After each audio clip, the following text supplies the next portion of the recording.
Hi, this is Dave and Jim with today's One Rep Constructive Conversation. Let's get into today's subject. Today we're talking about we're going to start this series with a really beefy subject here. Jim, in my cynical CEO or past CEO mind, it seems like the whole construction industry, including contractors, subcontractors, architect firms, we're not picking on any particular one, just the industry in general, that they're kind of tilted against getting projects done in budget. So in my cynical mind, I think they're planning on change orders. And there's, as I've heard you say before, there's money in chaos. Mm-hmm. So I'd like you to expand upon that. Like, is that true, or is that just me being cynical for no apparent reason? It is true, but that's not the intent. The problem is the silos between the responsible parties create that inherent issue of change orders because of the unforeseens that are not incorporated in the design process by the entire team.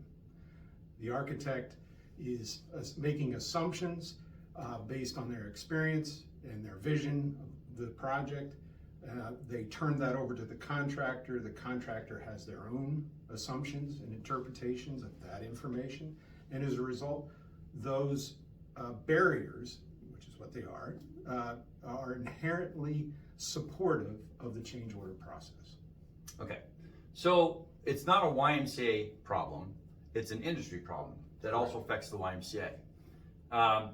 Is there a way for YMCAs to avoid, the industry standard, 10 to upwards of 20% change orders in any given capital project? Mm-hmm.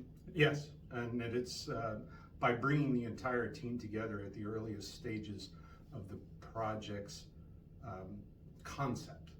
And also, if I may, the reasoning One Rep is so valuable to that process is we take the responsibility of orchestrating that team at such an early stage. Right. So we're all moving forward under the vision of the YMCA, and also at the same time appreciating the budget constraints that are understood and the timeframes that are expected.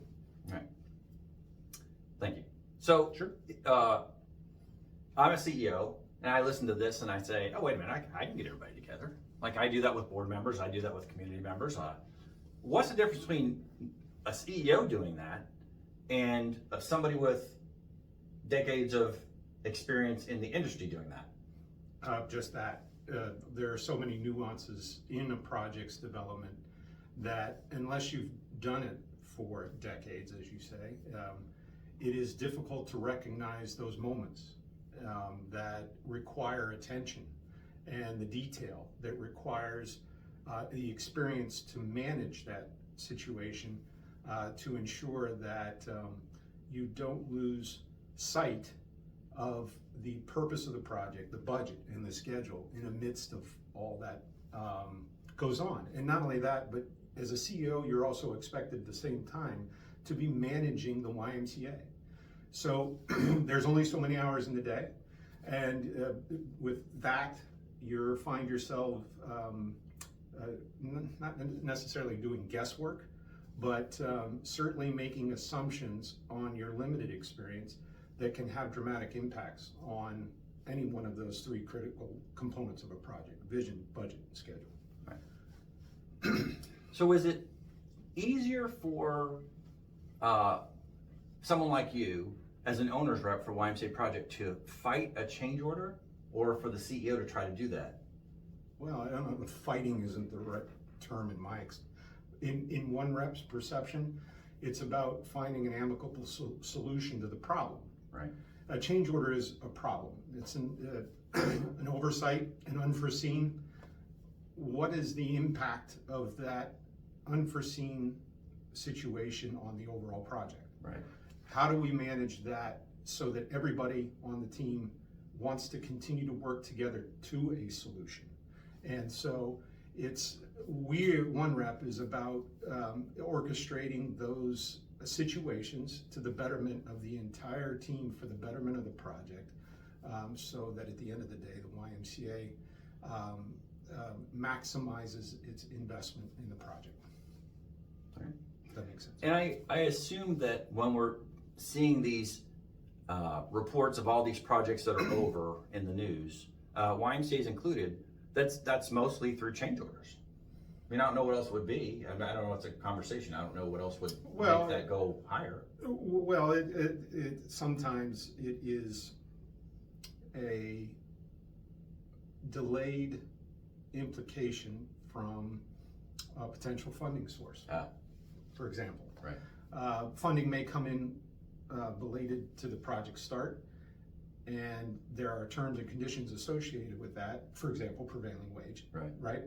That could have a dramatic impact on the project's cost that has to be capitalized because it's free money. Right.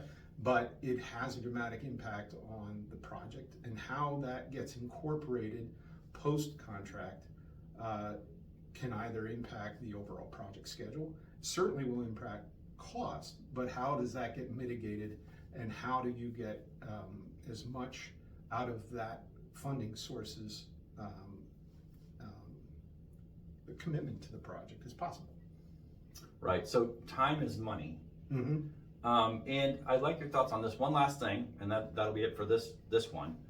I think there's a real value in being able to speak to the general contractor and the subs and the architect and the engineers and all those people in the language they understand, and understanding the intricacies that go along with how those things are all connected in order to save money on a project. Mm-hmm. Would you agree? Oh, by all means. Yeah. The secret, in my opinion, professional opinion, is that we need everyone to appreciate the constraints. There isn't an infinite amount of money.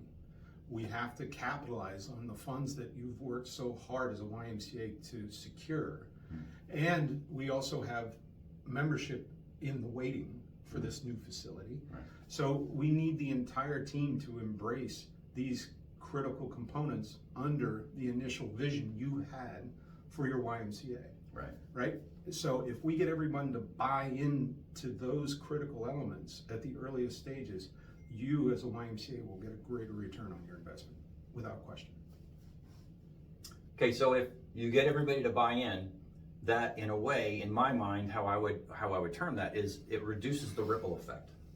Absolutely. That's how I interpret that. Yeah. Well, that's our One Rep Constructive Conversation for today. Thanks for watching. One Rep, we want to bring what we've learned in Pennsylvania to the whole rest of the country. We've had extensive experience doing YMCA capital projects here over the last 25 years, and we've had great success minimizing changes that YMCAs have had to make, compromises. We're minimizing the compromises that YMCAs have to make. And part of that, of course, is we want to minimize the unnecessary charges, and what that winds up being a lot of times is an increase in the mortgage amount, right? The debt load. And we want to make sure your Y is successful and your project is successful. So if you'd like more information about One Rep, you could visit us on our website. We have a Facebook page. We're on LinkedIn. Please give Jim or I a call anytime. We're happy to come out to your Y and talk to you about your project, or have a free Zoom consultation to talk about your project. Thanks for watching again, and we'll see you next time. Thanks.